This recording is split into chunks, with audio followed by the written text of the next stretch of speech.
రాష్ట్రంలో బాధ్యత నిర్వహిస్తున్న ప్రతి ఉద్యోగికి అందించాలి అని మా మిత్రులు భట్టి గారితో నేనే ప్రస్తావించడం జరిగింది. అక్కడ సాధ్యమైనప్పుడు ఇక్కడ ఎట్లా సాధ్యం కాదు, సాధ్యం అవ్వడానికి అవకాశం ఉంది. బ్యాంకర్స్ని అందరిని కూడా మీరు పిలిచి సమావేశం పెట్టండి, వాళ్ళతో చర్చించండి, వాళ్ళని ఒప్పించండి. తద్వారా మన ఉద్యోగులు మన కుటుంబ సభ్యులు అడగకపోయినా యజమానిగా ఈ ప్రభుత్వం బాధ్యత వాళ్ళకు భద్రత కల్పించాల్సిన అవసరం ఉందని చెప్పి ఈరోజు మీరు అడగకపోయినా, మీ డిమాండ్లలో ఈ అంశం లేకపోయినా ఈరోజు ఈ ప్రభుత్వం ఒక బాధ్యతతోని ముందుకు వచ్చి 16 రాష్ట్ర ప్రభుత్వంతో లావాదేవీలు నిర్వహిస్తున్న బ్యాంకర్స్ని అందరినీ పిలిపించి మీ సమక్షంలో తెలంగాణ రాజధాని అయిన హైదరాబాదు నడిబొడ్డున్న రవీంద్ర భారతిలో వీళ్ళందరితో ఒప్పందాలు చేపించి ఈ రోజు నుంచి మీకు ప్రమాదం ఏదైనా ఊహించని సంఘటన జరిగితే ఏది జరగొద్దు, 100 సంవత్సరాలు మీరు ఆరోగ్యంగా ఉండాలనేదే ఈ ప్రభుత్వం యొక్క ఆలోచన. ప్రత్యక్షంగా పరోక్షంగా ఈ ప్రభుత్వానికి మీరు సేవలు అందించాలి, ఈ ప్రభుత్వం యొక్క ప్రతిష్ట మీరు పెంచాలనేదే మా ప్రభుత్వం యొక్క భావన. అనుకోని దురదృష్టకర సంఘటన జరిగినప్పుడు మిమ్మల్ని ఆదుకోవాలన్న ఆలోచనతోనే ఈరోజు ఇంత మంచి కార్యక్రమాన్ని మా మిత్రులు భట్టి విక్రమార్క గారు ఏర్పాటు చేసిండ్రు. పెద్ద ఎత్తున మీరు చప్పట్లతోని వారిని అభినందించండి.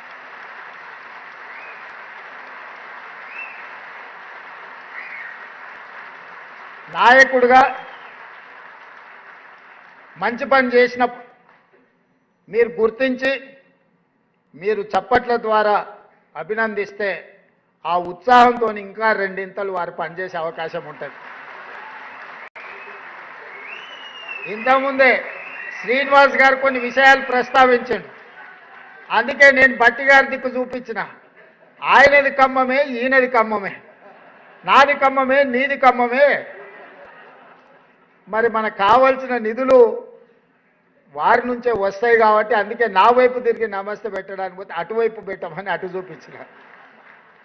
మా జగదీష్ వస్తే ఆయన మిత్రుడే పొన్నం ప్రభాకర్ గారు కాబట్టి ఆయన నమస్కారం ఆయనకి ఇప్పించిన, క్యాబినెట్లో ఆయన చెప్పే విషయాలు ప్రస్తావించడానికి.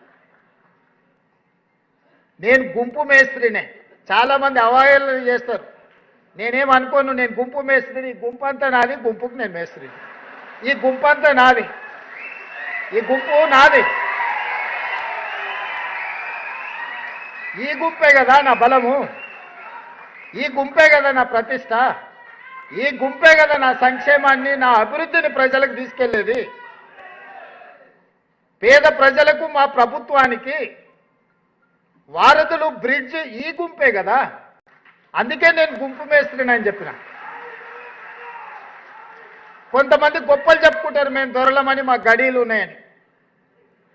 అట్లాంటి పోకడలు నా దగ్గర ఏం లేవు. ఆ రోజైనా ఈ రోజైనా, ఆనాడు జిల్లా పరిషత్ మెంబర్గా ఉన్నా, లేదా ఎమ్మెల్సీగా ఉన్నా, ఎమ్మెల్యేగా ఉన్నా, ఎంపీగా ఉన్నా, కాంగ్రెస్ పార్టీ అధ్యక్షుడిగా ఉన్నప్పుడు మీరు ప్రేమతో రేవంత్ అన్న అని ఏ విధంగా పిలిచిందో ఈరోజు ముఖ్యమంత్రిగా కూడా మీరు రేవంత్ అన్నగా పిలిస్తేనే నాకు ఇష్టం. ఇది శాశ్వతం. మిగతా అన్నీ వస్తుంటాయి పోతుంటాయి. జెడ్పీటీసీ వచ్చింది, అది పోయి ఎమ్మెల్సీ వచ్చింది, అది పోయి ఎమ్మెల్యే వచ్చింది, అది పోయి ఎంపీ వచ్చింది, అది పోయి ఈరోజు ముఖ్యమంత్రి వచ్చింది. నా హోదా నా పదవి మారొచ్చు, కానీ మీకు నాకు ఉన్న అన్నదమ్ముల అనుబంధం అనేది శాశ్వతం. అందుకే మీరు రేవంత్ అన్న అని ఏ ఉద్యోగం పిలిచినా, నేను ముఖ్యమంత్రి అయిన కొత్తలో మా అధికారులు కొంతమంది మీ ప్రతినిధులు వచ్చి రేవంత్ అన్న అని మాట్లాడుతుంటే, సార్ వాళ్ళకు మనం సార్ అని పిలవమని చెప్పాలి అన్నారు. అంటే నేను చెప్పిన అట్లా చెప్తే నీ ఉద్యోగం పోతుంది మొదల అని. సార్ అనో దొర అనో పిలిపించుకుంటే పిలిచేటోడు మనసులో అనుకుంటాడు దొరుకుతావు కదా బిడ్డ అని.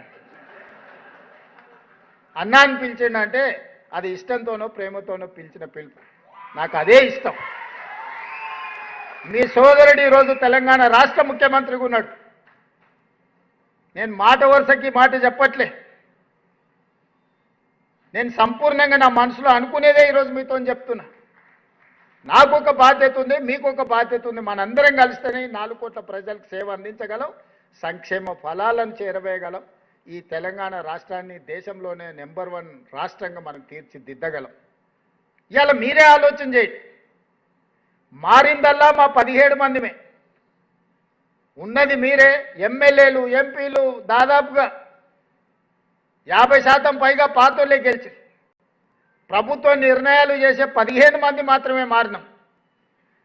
10 సంవత్సరాలు ధనిక రాష్ట్రంగా ఉన్న రాష్ట్రాన్ని 8,11,000 కోట్ల రూపాయలు అప్పు చేసి అన్ని రకాల సమస్యలను సృష్టించి 10 సంవత్సరాలలోనే 100 సంవత్సరాల కాలం చేయగలిగిన విధ్వంసాన్ని చేసి ఎక్కడిదక్కడ పడేసి నిత్యం 12 గంటలు పనిచేసే ప్రభుత్వ ఉద్యోగులకు మొదటి తారీఖు నాడు జీతభత్యాలు ఇవ్వని పరిస్థితి రాష్ట్రంలో ఉండేనా లేదా మీరే ఆలోచన చేయండి. నేను ఒక్క మాట అడగదలుచుకున్నా మిమ్మల్ని. డిసెంబర్ 7, 2023 నాడు ప్రజాపాలన ప్రభుత్వం బాధ్యత తీసుకోకంటే ముందు డిసెంబర్ 1 నాడు మీకేమైనా జీతాలు వచ్చిండేనా మీరు ఒక్కసారి ఆలోచన చేయండి. విడతల వారీగా మీరెక్కడనో విధిలేని పరిస్థితుల్లో ఇన్స్టాల్మెంట్లల్లో మీరు ఇల్లు తెచ్చుకోనో, పిల్లల చదువుల కోసం తెచ్చుకోనో, లేకపోతే ఆరోగ్యం కోసం, తల్లిదండ్రుల ఆరోగ్యం కోసం మీరు లోన్లు తెచ్చుకొని ఇన్స్టాల్మెంట్లు మీరు కట్టుకుంటుంటే మీ యజమాని కూడా మీకు జీతాలు ఇన్స్టాల్మెంట్లలో ఇచ్చే పరిస్థితి ఉండే. ఆ రోజు ఏ రోజు కూడా 10 తారీఖు కంటే ముందు మీకు జీతాలు వచ్చే పరిస్థితి లేదు. మొత్తం జీతం ఒక్కసారి కూడా వచ్చే పరిస్థితి లేదు. వెనకటికి ఎవరు అనేది మేం పఠాన్లకు బాకీ, మాకు పకీర్లు బాకీ అని. రాష్ట్ర ప్రభుత్వం యొక్క పరిస్థితి మొత్తం గందరగోళం.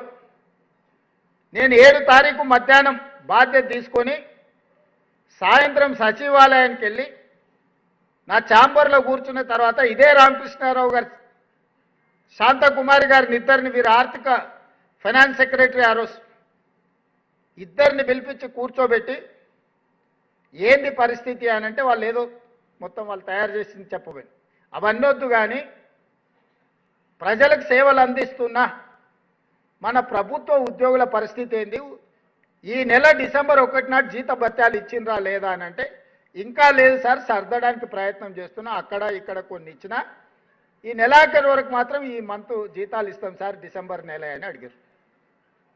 నేను రామకృష్ణారావు గారికి చెప్పిన, నాకు ఇవన్నీ చెప్పకు, ఈ డిసెంబర్ 7 తారీఖు నుంచి బాధ్యత నాది. అంటే జనవరి 1 తారీఖు నాడు ఇచ్చే జీతం నేను ఇవ్వాల్సిన జీతం, డిసెంబర్ 1 నాడు ఇవ్వాల్సిన జీతం చంద్రశేఖరరావు గారు ఇవ్వాల్సిన జీతం. వారి జీతం నీ ఇష్టం విడతల వారిగా ఇస్తే ఇవ్వు, నాకు అభ్యంతరం లేదు, కానీ నా కోసం పనిచేసే ప్రభుత్వ ఉద్యోగస్తులకు నేను వచ్చిన తర్వాత విడతల వారిగా అనేది కుదరదు అని 2024 జనవరి 1 తారీఖు నాడు మొదలుపెట్టి ఈ రోజు వరకు ఎన్ని సమస్యలు, ఎన్ని అవాంతరాలు, ఎన్ని అభ్యంతరాలు, ఎన్ని ఆర్థిక ఎగుడు దిగుడు పరిస్థితులు వచ్చినా మీకు 1 తారీఖు నాడు జీతాలు ఇచ్చినా లేదా మీరు ఒక్కసారి ఆలోచన చేయండి మిత్రులారా. ఇది నేను గొప్పల కోసం చెప్పట్లేదు, మీకోసం గుర్తు చేస్తున్నా. నేను నా బాధ్యత